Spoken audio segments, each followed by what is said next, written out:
Hey, Ben, it's PJ calling again. Hey, PJ, how's it I'll going, try man? to make this quick because I know you said you were going to go soon. All right. First, let me say this right off the bat. No one deserved what happened. Not at No, all. I don't believe in blood sacrifices.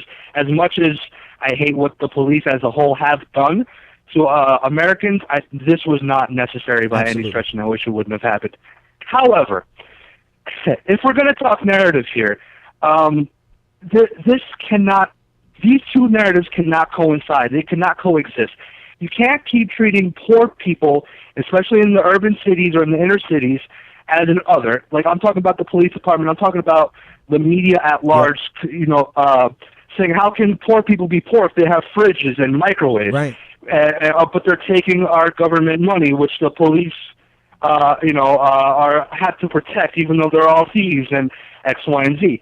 At the same time, the narrative behind owning a gun is, well, in case the government practices tyranny. Look at Jane Helm 15 and all that crap. Mm-hmm. You can't tell the American public, A, that a certain type of people deserve to be belittled and made second or third class citizens, while at the same time saying guns are for people who think that the government are being tyrannical towards them, or are oppressing them, or holding them down. Because what's going to happen? A bunch of angry poor people are going to get guns with ease because they don't need ID, they don't need background checks because it's our American freedoms.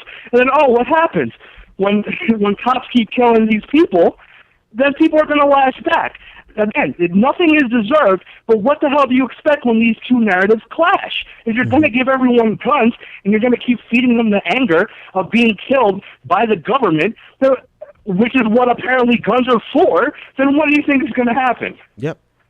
I mean, if anybody believed in that narrative, it would be someone who has spent time in the military, right? Someone who's been trained to defend the Constitution, right?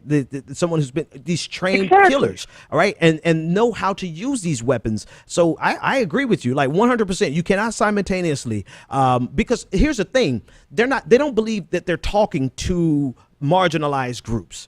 Right? Rush Limbaugh, per se, when he says your Second Amendment rights are the government is trying to take over, they don't think that the government is trying to be tyrannical towards marginalized groups.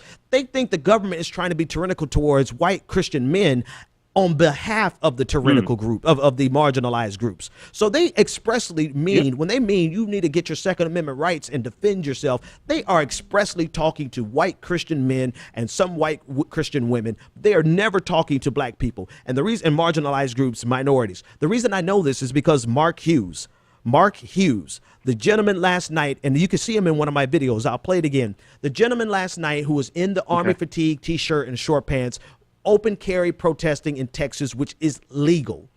He instantly became the subject of a nationwide, almost international search. Obviously, they knew he was in Texas, but it spread that quickly because here is a black man with a gun. Oh my God, what is he like? People they were literally saying, what is he doing with a gun? Well, people, he's expressing his Second Amendment rights that you cherish so dearly. Exactly. But apparently it can't be for him because now he's instantly a subject. He's instantly a suspect. Yep.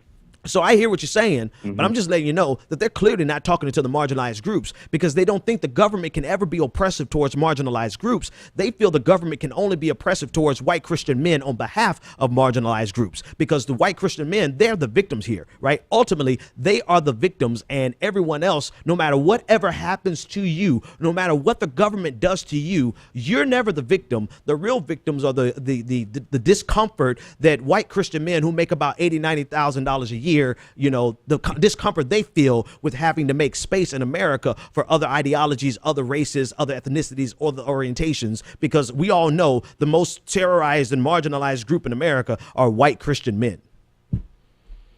No kidding. Hey, man. All right, sorry, I didn't mean to yell in your ear. Me ramble. Yeah, no, you're pleasure. good, man. Thank you. We all need it.